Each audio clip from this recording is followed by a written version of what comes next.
Bring in my next guest, who's closely following what comes out of the Davos summit. Roland Paris served as a foreign policy advisor to Prime Minister Justin Trudeau, and currently he's the director of the Graduate School of Public and International Affairs at the University of Ottawa, and that's where he joins us from the nation's capital. Thank you for being with us today. Thank you. Okay, so we just spent a few minutes going through what we heard from Canada's Prime Minister as he delivered those remarks at the World Economic Forum in Davos. You know, specifically, he did very strongly talk about the need for middle powers to harness their ability to adapt here and to change. What did you make, or what struck you the most from what we heard from the Prime Minister? Well, I agree with Janice McGregor. This was a very strong statement, which was essentially saying, listen, if you think that just hiding as a middle power and hoping that the problem is going to go away is a realistic strategy, then you're wrong. It will fail. That compliance is not a realistic strategy, that going along to get along is not a realistic strategy.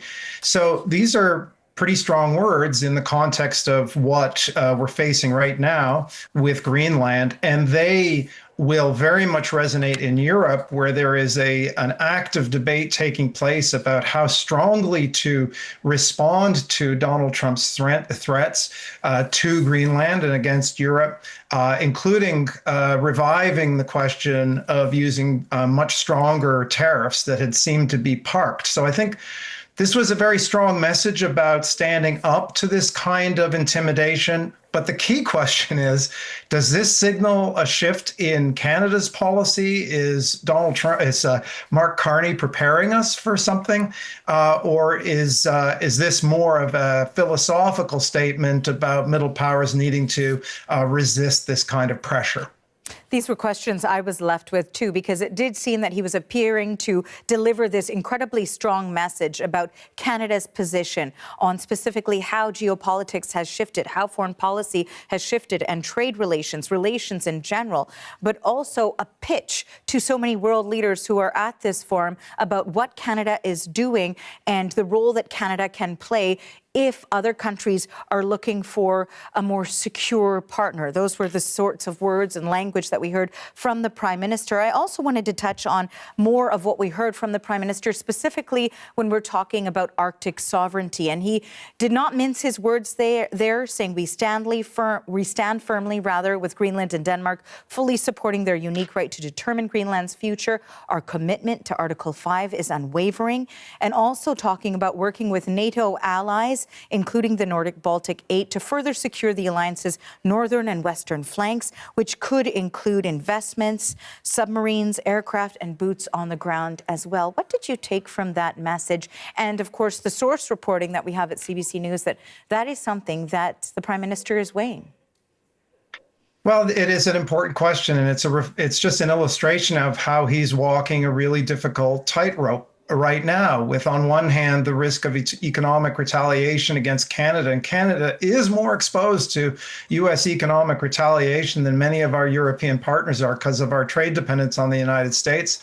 And on the other hand, these basic questions of sovereignty, international law, anti-imperialism at this point, and he's continuing to have to walk that tightrope. So we don't know where he's going to land on the possible deployment of additional Canadian troops to Greenland.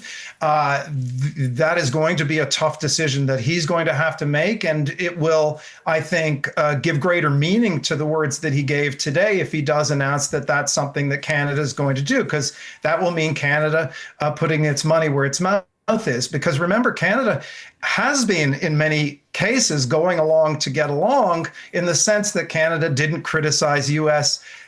killing of people on speedboats in international waters as a violation of international law, and its response to the U.S. military operation in Venezuela was quite muted. Maybe Greenland is the straw that's broken the camel's back, suggesting this in the rhetoric, but we'll see what he actually does.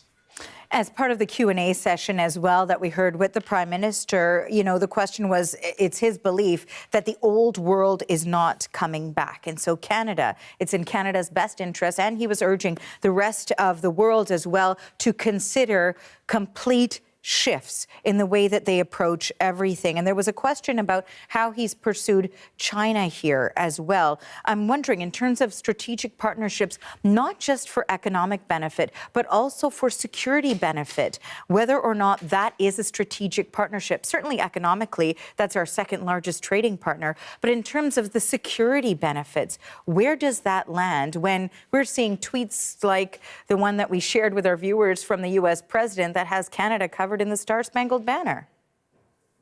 Well, it's yet another example of this tightrope that he's walking. And this is the most difficult challenge a Canadian prime minister has faced on foreign policy in living memory.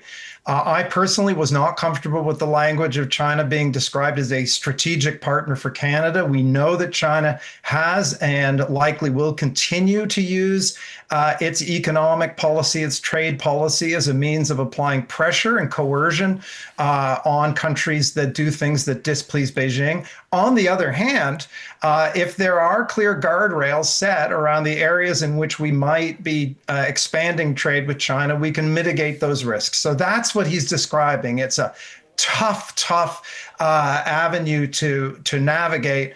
And, this is just part, unfortunately, of the world that we're facing right now.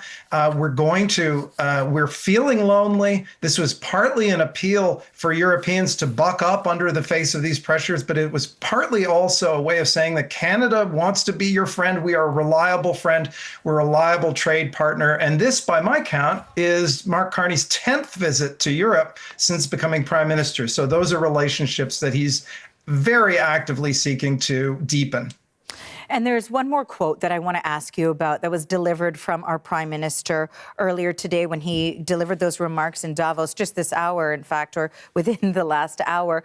He said that the strongest, when he's talking about the new rules-based order or the fading rules-based order, he said that we knew the story of international rules-based order was partially false, that the strongest would exempt themselves when convenient, that trade rules were enforced asymmetrically, and that international law applied with varying rigor depending on the identity of the accused or of the victim.